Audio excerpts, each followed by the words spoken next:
Most people think a long commute is just a small inconvenience. After all, millions of people do it every single day. So when a job offer appears that pays a little more, the commute rarely feels like a deal breaker.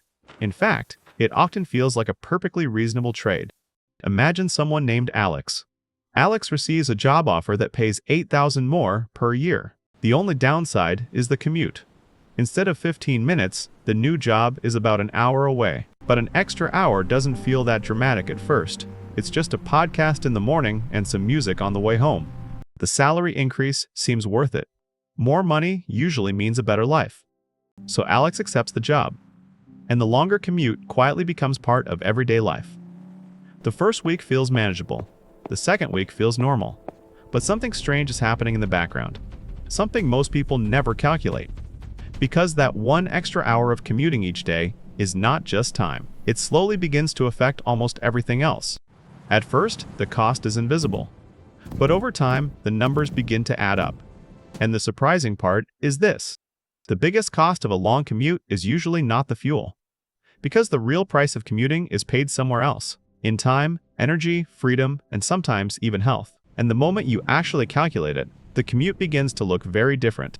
Now consider what that 1 hour actually means. Because it isn't just an hour, it's 1 hour in the morning, and another hour coming back home. That means 2 hours every day inside a car. 5 days a week. That's roughly 10 hours every week. An entire waking day spent commuting. Over a year, the number becomes harder to ignore. Those hours quietly grow into something much larger. 2 hours a day becomes about 500 hours a year. 500 hours spent sitting in traffic.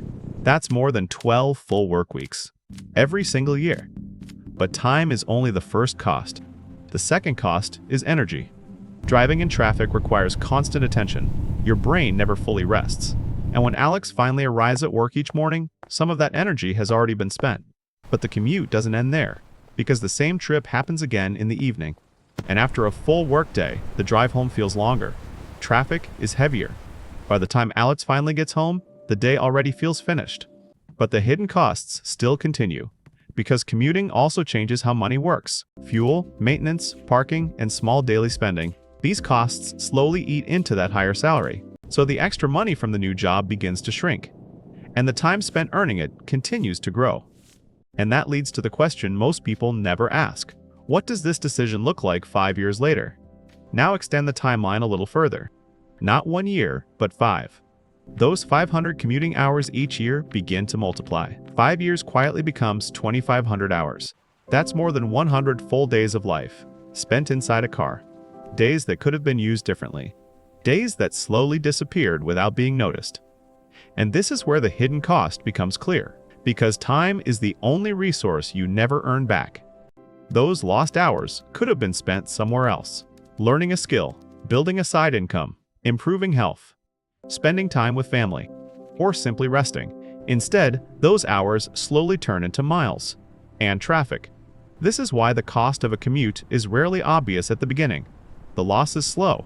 It doesn't appear in a single bill. It appears in thousands of small moments.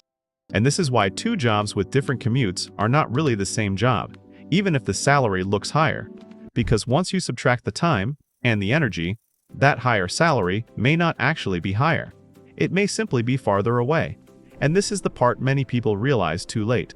The commute wasn't just distance. It was a trade between money and life. And before accepting that next job offer, it may be worth calculating the real price. Because a commute is never just a commute. Sometimes, it's a decision about how your life will be spent.